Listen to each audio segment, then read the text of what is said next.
Ladies and gentlemen, welcome back to another Iceberg.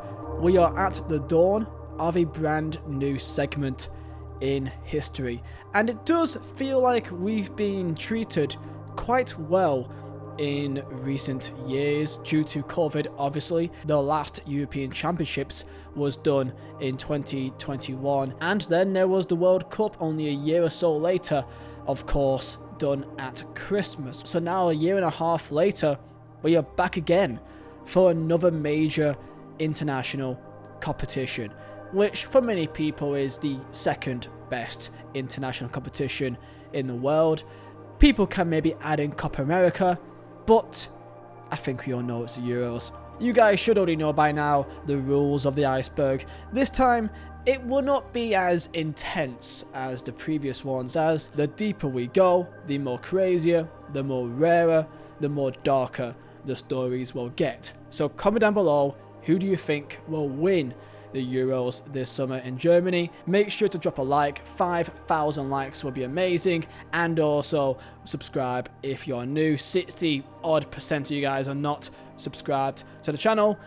If you can help me out, it would go a long way. And Mozilla Designs, my own design company, every single item is 20% off for this video. Use code EUROS for 20% off all items, multiple nations, over 100 clubs, over 700 different prints, and it's all made by myself.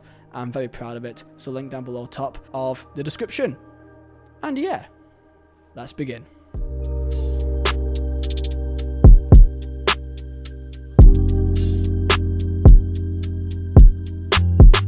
The tip of the iceberg. Nicklas Bendtner, Euro 2012.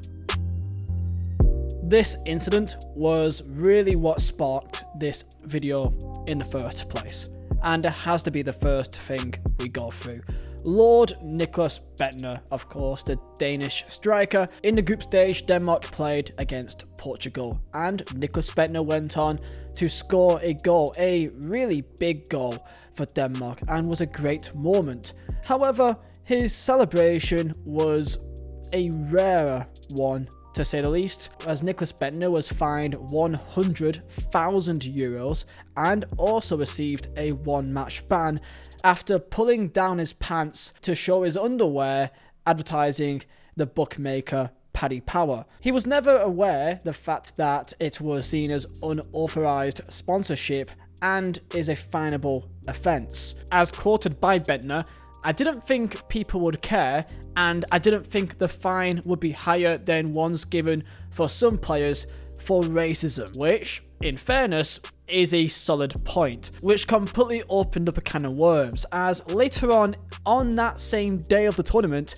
Croatia was fined 80,000 euros for the fans racially abusing Mario Balotelli.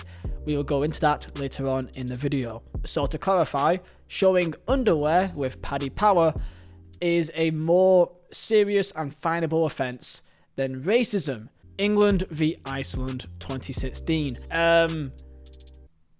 Yeah. I do remember where I was when this happened. I was just downstairs in my living room watching it with two friends and my dad.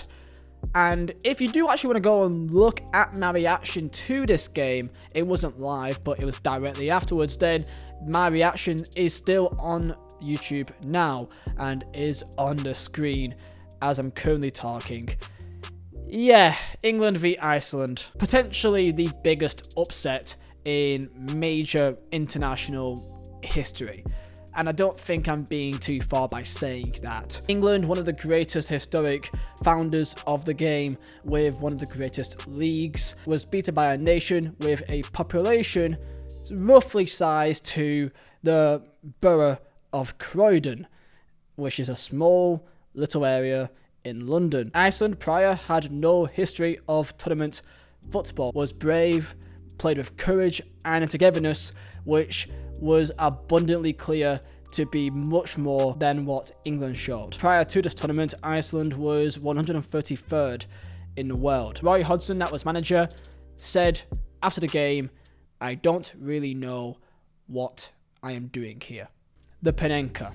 Little do you know, the original Panenka was originated from the European Championships. The technique of dinking a ball, particularly for a penalty, into the back of the net in a cheeky manner originated from Czech player Antonín Panenka, who was a Czech player at the time that didn't only score a penalty at the UEFA Euro 1976 final, but was the decisive penalty to win the tournament for Czechoslovakia at the time. Czechoslovakia beat West Germany in the final on penalties. The manner of how they did it will forever go down in folklore, and therefore the Panenka penalty was born. One of the greatest in recent years was Zinedine Zidane in the 2006 FIFA World Cup final, and even this almost failed.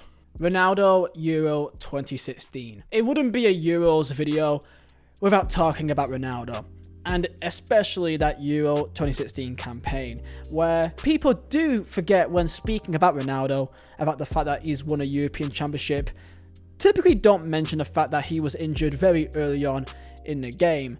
However, this showed a side of Ronaldo that made many believe that it is only a matter of time that he will enter into the world of being a manager. Later in the second half and into extra time, you saw Ronaldo to garner and encourage his teammates to fight for Portugal, and many times pushing the Portuguese manager out the way, and to even get him up for getting the team onto the task. With 3 goals and 3 assists, Ronaldo made history for his nation.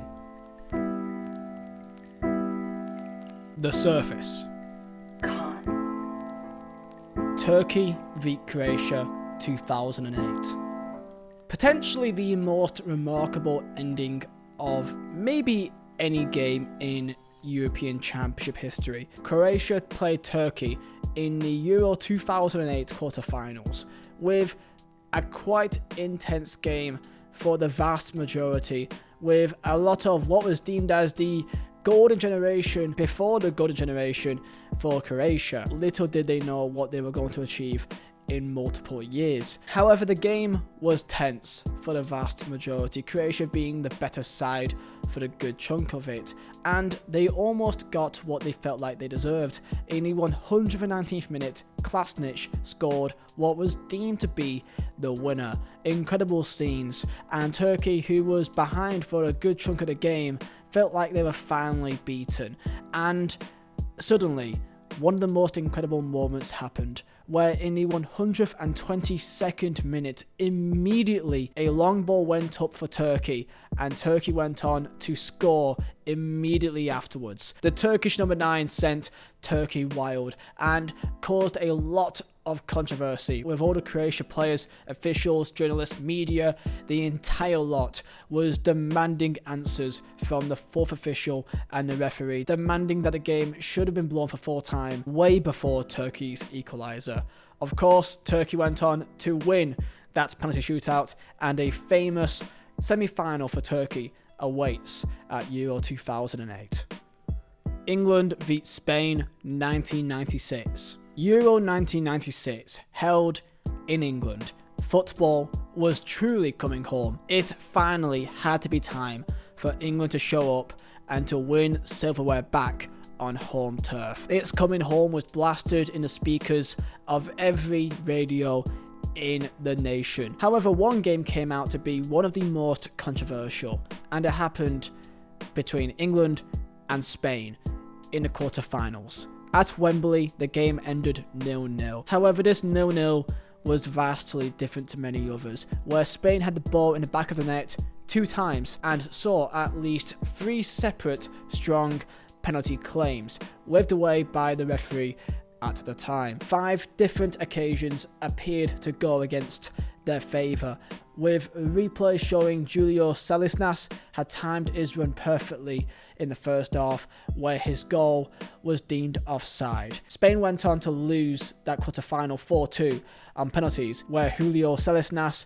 quoted, "We not only played against 11 players and 70,000 fans, but also 3 officials." Quoted, "The match was impossible to win." Bierhoff golden goal. Now, before we get into this, I need to explain the golden goal rule, because for many of you guys who are younger, you may not actually know too much about it because it doesn't exist anymore. Golden goal was a simple rule. Once you enter extra time, if you score the first goal, you win the game. Other known as sudden death, in 1996, in this competition, this was the first time this was ever utilised, and it led to a lot of confusion where in the final between Germany and Czech Republic, the golden goal rule was utilised, where Oliver Bierhoff scored the winner in the 95th minute in extra time. The main thing is this was the first time it was ever used. So when Bierhoff scored that goal, a mass amount of confusion was surrounding the stadium and for many fans back home, as many may have forgot or be even confused on what the rule even was. And best believe the golden goal rule was not only used once to settle a European final, because David Trezeguet 2000. In the 2000 Euro Championship final, France played Italy. Held in Netherlands, France went on to extra time. France, who obviously was the FIFA World Cup holders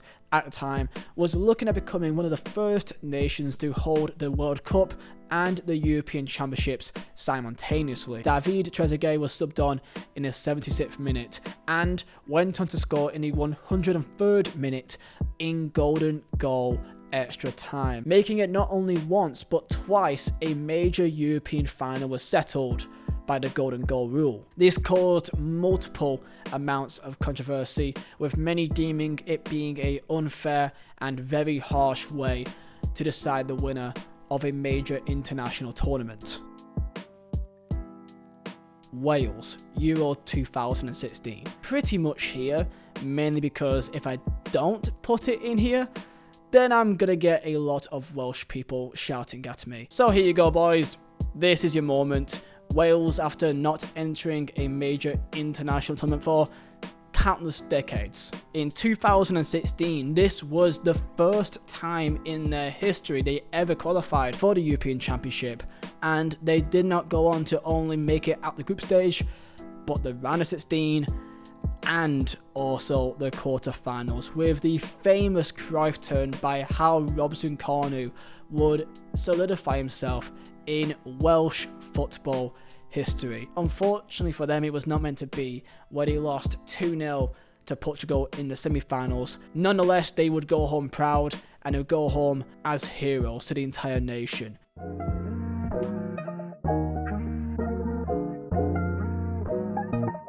The body. England Euro 2020 final. England v Italy. In a game which, I'll be honest, I've still not fully looked back on to this day, and I've never seen the highlights of that game ever since. Obviously, I'm an Englishman, and the idea of that final and the fact that England did not win it is nearly a disgrace on itself. However, during that final, there was many other narratives and many other incidents which completely turned it into something much more than football. Number one being the chaos outside Wembley and in the other areas around the stadium.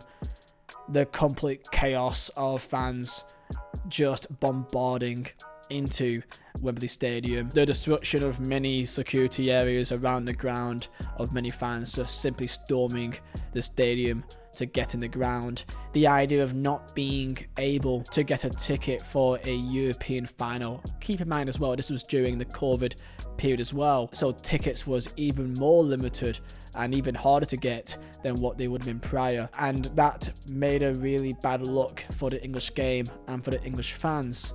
And then full time happened, and the penalty shootout, where Marcus Rashford, Jadon Sancho and Bukayo Saka missed their penalties, which caused England to lose the Euros. And the racism targeted to all three of these players was really, really bad. One obvious event was a mural of Marcus Rashford around the Manchester area got defaced, which sparked something much more beautiful and a real sign of togetherness. I can't even imagine how much this probably made Scottish people or Irish people, Welsh people happy. Literally everything that could have gone wrong did, and would definitely for many people be one of the most memorable finals in history, and one that I will never look back on ever. Ronald Koeman v Germany, 1988. In the 1988 European semi-final, West Germany played against the Netherlands, which the Netherlands beat West Germany 2-1 in what was a famous victory in their nation's history.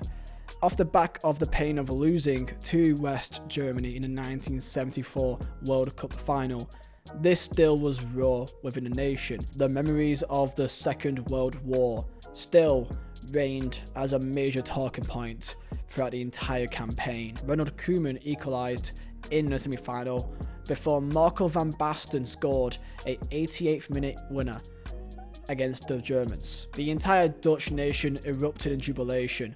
However, Ronald Koeman, with an act, sparked controversy across both nations, where the defender swapped shirts with West Germany's Olaf Thon, in which he took his shirt and pretended to wipe his ass with the German national team shirt in front of the German fans. This provided an image that you can see on screen right now, and for many years this made the papers and made the rounds across the entire world for multiple years. And to this day, when Netherlands do play against Germany, the rivalry between these nations always sparks up, with this being a massive talking point. Denmark Euro 1992. Many people to this day still forget that Denmark are European Championship holders, and in Euro 1992 they won that championship despite not even qualifying, and were only called up upon because of sanctions against Yugoslavia.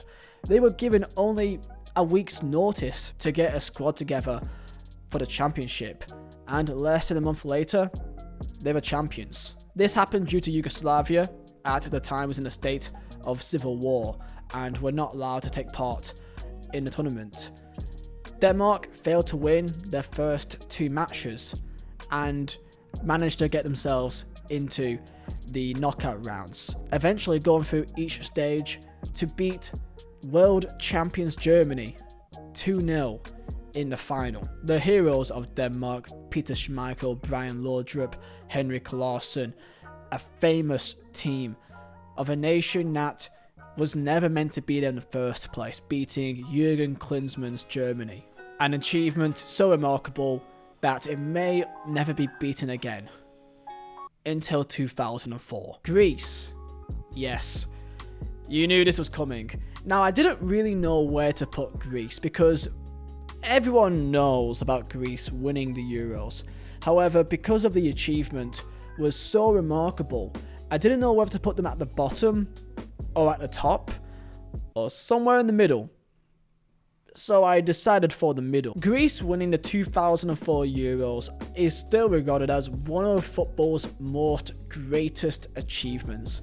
When speaking about Leicester winning the Premier League back in 2016, people compare it to as being as insane as Greece winning the 2004 Euros. Before you forget, prior to winning the 2004 Euros, they didn't even qualify for the previous 5 European Championships. Only once in their entire history in all the other 10 European Championships, they even qualified. In 2004, this was their first time in 6 campaigns, and they went on to win the entire tournament in the most remarkable way, or for some, the most boring way. But hey, I'm not judging. They were in Group A with the host nation Portugal, Spain, and Russia, with Greece beating Portugal on the first game of the entire tournament, a already shock upset, and even with that win alone in the first game against the host nation, they already would have gone home proud. They later drew to Spain and lost to Russia, who came last in the group. Greece only qualified through to the next round due to most goals scored, as Greece scored 4 and conceded 4, and Spain scored 2 and conceded. So even the manner they qualified to the next round was fortunate. Now, quarterfinals. They faced a French team that 2 years later would make it into the World Cup final. Thierry Henry in 2004, prime Thierry Henry, Makelele, Zinedine Zidane, and Greece went on to win 1-0. How did they score, you may say? Well, it was a beautiful cross into the box and a beautiful header by the big man up top, named Charistes. Semi-finals, the Czech Republic, who, back in these days, the Czech Republic was a monster of a nation. Greece took them to extra time, where a set piece, another cross, and a corner scored by Greek centre-half Delas won in silver goal, which was one of the only times silver goal rule was ever used. Another 1-0 win to send them through to the final.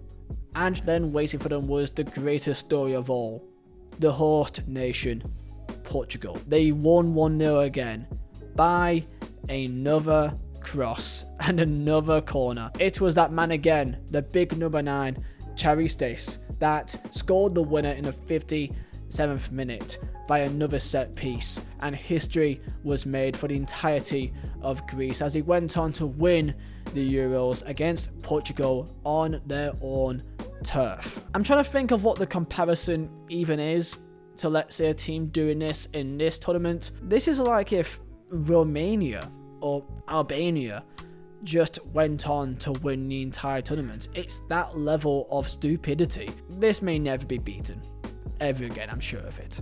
Italy v Soviet Union, 1968. The 1968 European Championships were very different compared to the modern iteration of the competition. Only 4 teams were involved. For one, there was no subs, and penalty shootouts never even existed. And so when Italy battled out a goalless draw against the Soviet Union in the semi-finals, the winner of the tie was decided by a coin toss. Gianfranco Fassetti was Italy's captain, the Inter Milan defender, as he simply picked tails. And tails was the correct choice. And that was it. That was it. I can't imagine that happening now. Can you imagine that? It's like playing tic-tac-toe or rock, paper, scissors to decide who's going through. It's ridiculous. The bottom of the iceberg. Serbia v Albania, 2016. A UEFA Euro 2016 qualifying match between Serbia and Albania took place on 14th of October 2014. This match was abandoned for several incidents of hooliganism. Serbian fans chanted "Kill the Albanian" multiple times throughout the game, throwing flares and other objects on the pitch, and at one point a drone helicopter carrying an Albanian nationalist banner with an image of Greater Albania appeared on the pitch. During this, the Albanian players rushed towards a Serbian player who brought down the banner from the drone, attempting to remove it. This therefore triggered a pitch invasion by the Serbian fans, who proceeded to attack some of the Albanian players, 4 of whom sustained minor injuries. Alongside the attacks by Serbian fans, the Albanian side claimed that the players were also attacked by the stewards and the riot police. 10 days later, UEFA awarded Serbia a walkover against Albania, with Serbia to have won the match 3-0. That Albania was at fault for refusing to resume the match. However, this was overturned as it was appealed by the Albanian Federation. A year later, on the 10th of July 2015, the Court of Arbitration for Sport rejected the appeal by Serbia and upheld the Albanian Football Association, ruling it a 3-0 victory to Albania instead, with a points deduction to Serbia, fines, and an order to play Serbia's home games without a crowd was left intact. Ruled that the match was abandoned due to security lapses of the organisers and acts of violence exerted on the Albanian players by the Serbian fans and at least one security steward. Despite the two countries never directly fighting a war with each other, the two countries have very strong political disagreements regarding Kosovo. The fallout of this match caused a lot of havoc for many communities across many parts of Europe. In Serbia, at least a dozen bakeries, snack bars, and local businesses owned by ethnic Albanians was set on fire, and a bomb was used in one case. The effect of this single match of football harmed many in many parts of the world. Spain versus USSR, 1960. The first ever European Championships was held in France, with only 4 nations taking part, that being Czechoslovakia, Soviet Union, France, and Yugoslavia. However, that was not meant to be the original plan. There was a qualifying round to enter, where there was a round of 16, with many nations playing a home and away leg. We're going to focus on Spain here. Long went to the quarterfinals. If you win this, you are through to the major championship. And the Soviet Union played Spain. Well, they didn't actually play them. In 1960, Spain had one of the most talented teams, with many claiming that they should have went on to win the tournament. However, at the time, Spain was ruled by a right-wing dictator, Francisco Franco. You may be aware of him if you studied history. A man who refused to allow his, at the time, fascist country to appear weak in the eyes of the world. So, when Spain drew the USSR, the Soviet Union, in the quarterfinals, controversy was always bound to ensue. And the USSR was obviously communist, and Franco feared that a loss against the Soviet Union would cause people to think one political ideology was superior to the other. So the Spanish dictator Franco refused Spain to play in the championships and forfeited the match. I mean, if I know anything about showing strength, forfeiting is possibly not the best way to do it. If it does mean anything, Spain did go on to host the next following Euros in 1964, where they actually, you guessed it, faced the Soviet Union in the final. Who won, you ask? It was Spain. I'm not getting into politics about Spanish history here, okay? God damn it. Group C, 2004. In Euro 2004, Italy needed a lot to go their way to make it past the group stage. Going into the final round of games, Italy needed a win, plus anything other than a draw higher than 1-1 between Sweden and Denmark to qualify through. Well, Italy did their part by defeating Bulgaria 2-1, and wouldn't you know it, Sweden and Denmark drew 2-2, and this sent Italy packing. And this caused a lot of problems. Many believe that Sweden and Denmark conspired to achieve a 2-2 draw, so that they can both advance. While this was never proven, this remained controversial for multiple years. They may have some solid reasons though. On that same day, a lot of betting markets discovered that they took an unusual amount, high volume of that exact scoreline being predicted. However, when you watch the game, nothing from what I can see, I've not watched it back, but a 2-2 draw is really hard to fake in my view personally. There was little sympathy for the Italians, who earlier drew 0-0 with Denmark, and Italian player at the time, Christian Panucci, claiming that it was because the thread our socks are made with is too rough. After a 1-1 draw with Sweden, striker Christian Vieri went after the media, telling reporters, "I'm not talking to you people ever again. None of you may judge me as a man because I am more of a man than all of you put together. You have no idea how much of a man I am." Now that is the best quote I think I've ever heard. The next time I play FIFA with my mate and I beat him in a game, I'm going to use that exact same quote. Do you think it's possible for there to be corruption in this regard? You tell me down below. Mario Balotelli 2012. Euro 2012 was Balotelli's tournament for multiple reasons. Number one, in a good light, his semi-final performance against Germany, for example, will never be forgotten, and especially his celebration where he took his shirt off and flexed for the entire world to see, with the memes made along the way. That was all quite pathetic, I'll be honest. But it also led to some massive problems. One being, for example, the Gazeta, where they put out a cartoon of Mario Balotelli as King Kong. Yeah, they put in the Italian newspaper a cartoon of Mario Balotelli as King Kong.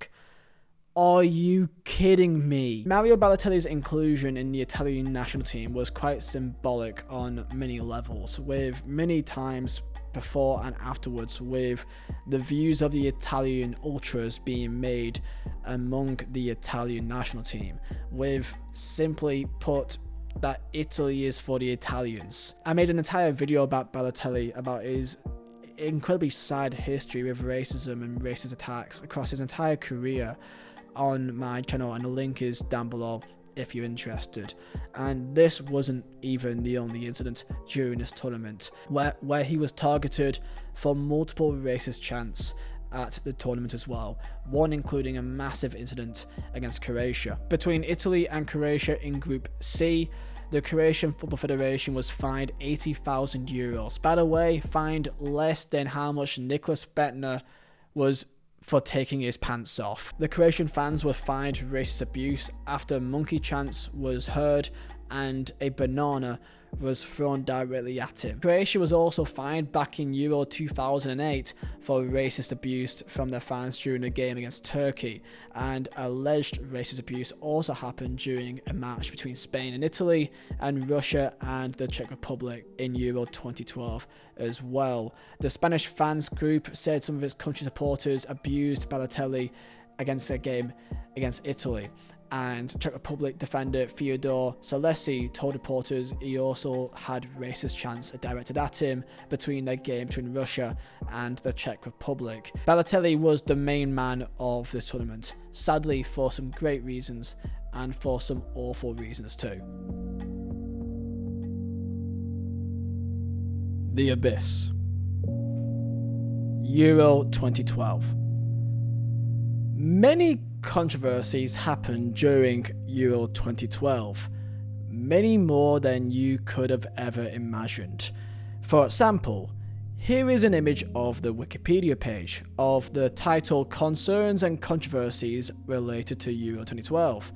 As you can see, it's quite long. As a person that lives in Poland, and this is a tournament regarding Poland and Ukraine, it's a weird one to dive into. Before the tournament even began, there was many calls to boycott the event, many from Austria and Germany, including especially a certain Dortmund manager called Jurgen Klopp, following Yulia Tymoshenko's hunger strike, which started on 20th of April 2012, and her mistreatment in a Ukrainian prison. Next up, on the 28th of May 2012, BBC programme Panorama examined the issues of racism, anti-Semitism and football hooliganism among Polish and Ukrainian supporters. This was then followed by multiple media sources in Britain publishing a large number of articles accusing Poles and Ukrainians of racism. This of course didn't go down well with many Polish and Ukrainians, including many people that took part of the documentary that felt like they were used, that felt like they were exploited and twisted everything they said. However, let's go to the actual tournament.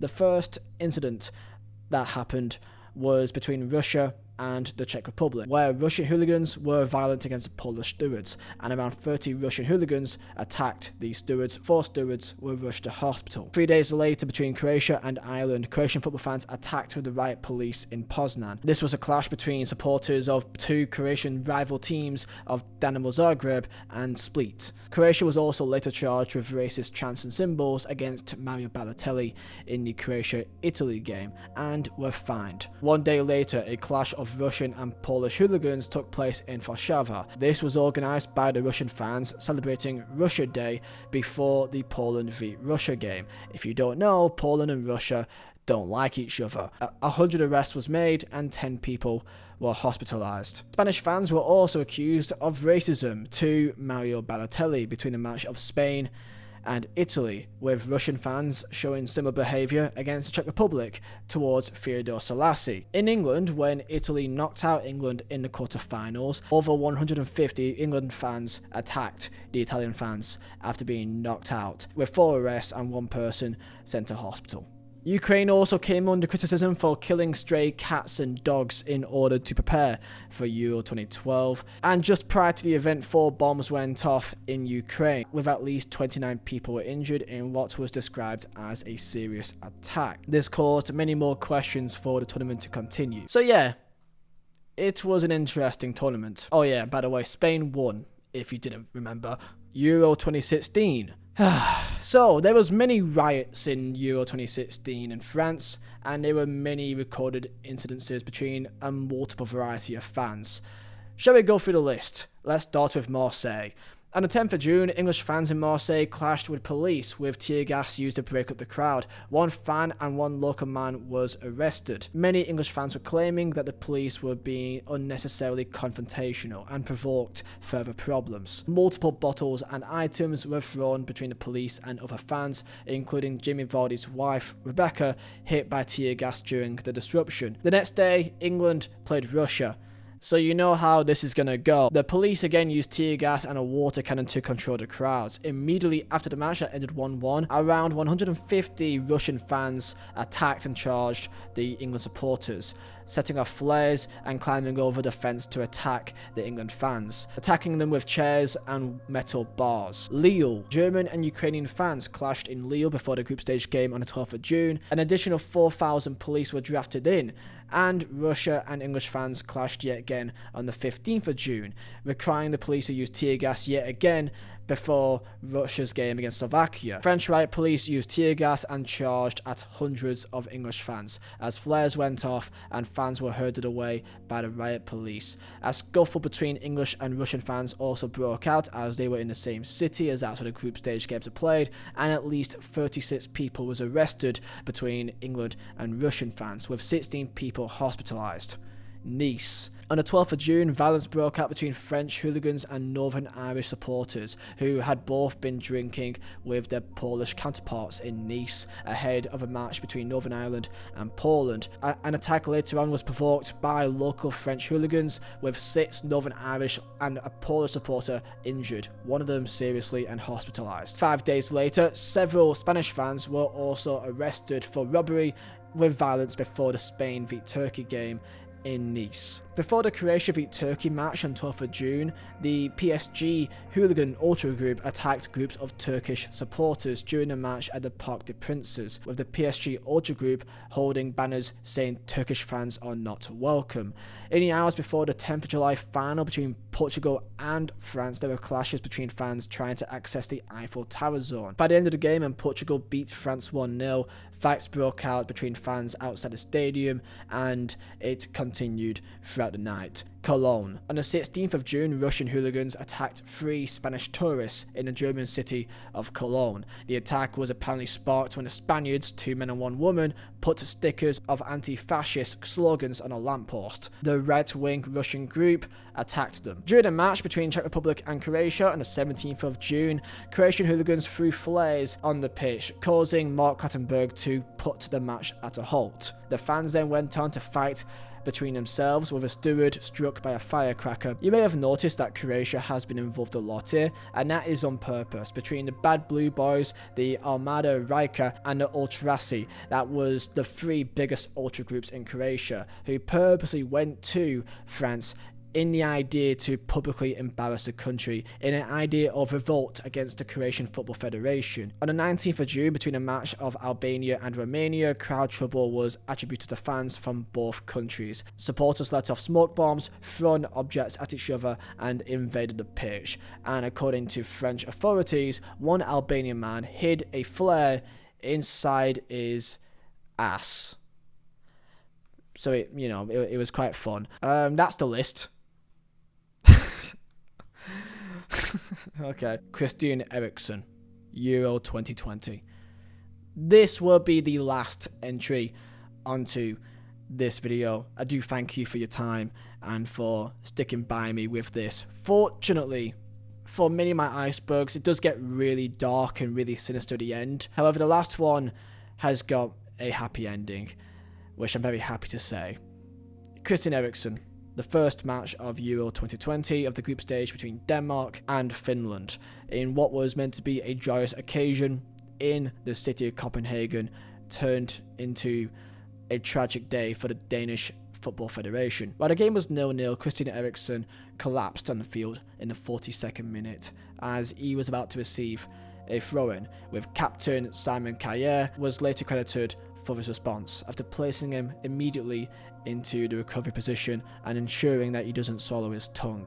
Urgent medical assistance arrived immediately, with many critiques towards many media outlets for still showcasing the distress of not only Christian Eriksen on the floor, but by multiple amounts of players, and not immediately cutting to a black screen or to the studio. For multiple minutes, 10-15 minutes, no one knew what was going on, and for many people across the world, including myself, we all felt that we just witnessed someone die in front of our very own eyes, and we had no idea how to process it. He was taken off the pitch on a stretcher, and the match was suspended. After an hour after the incident, the Danish Football Association confirmed that Eriksen had been stabilised and was awake at hospital. After many claims of what was seen as cruel, the match had to be continued and resulted in a 1-0 victory for Finland. The decision to continue the match was critiqued by everyone, not only in Denmark but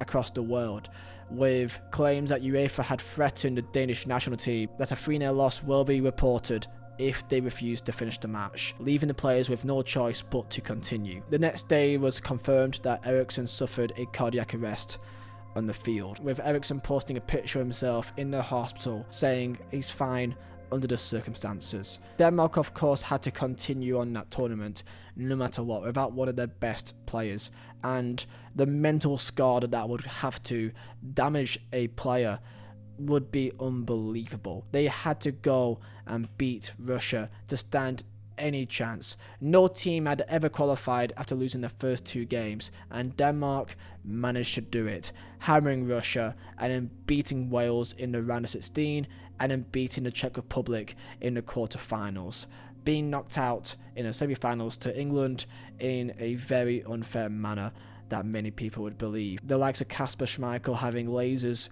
shined onto his eyes during a penalty, or what people would see as a very soft penalty from Raheem Sterling that led to the winning penalty by Harry Kane. Even as an England fan looking back on this, I still don't look back at it with any pride, and I completely get why fans from all around the world can have reason to not be a big fan of England during this tournament. Denmark became everyone's favourite team for the tournament, and for good reason.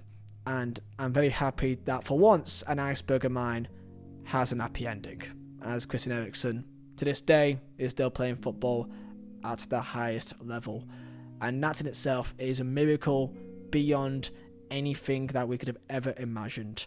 For example, Fabrice Maramba had a cardiac arrest in a famous incident between Tottenham Hotspur and Bolton Wanderers, and he had to retire immediately. Another incident was with Adohak Nouri, who also suffered a cardiac arrest and suffered permanent brain damage. The fact that Eriksen is not only alive and is well but is also able to play football at a competitive level and at a top level is a complete miracle. And with that, I'm very proud to end off the video here. Thank you for being here. Thank you for your time. Oh yeah, by the way, I'm kind of playing for Burnley Football Club as well. In like, by the time you see this almost. I'll be probably flying over to America in a couple of days. Be sure to support me. Follow me on Twitter and Instagram. I'll be updating over there as well on how we do in the tournament and what we get up to in America. I'm a footballer for Burnley Football Club. I can't believe I just said that. Yeah. Enjoy your day, boys. Bye.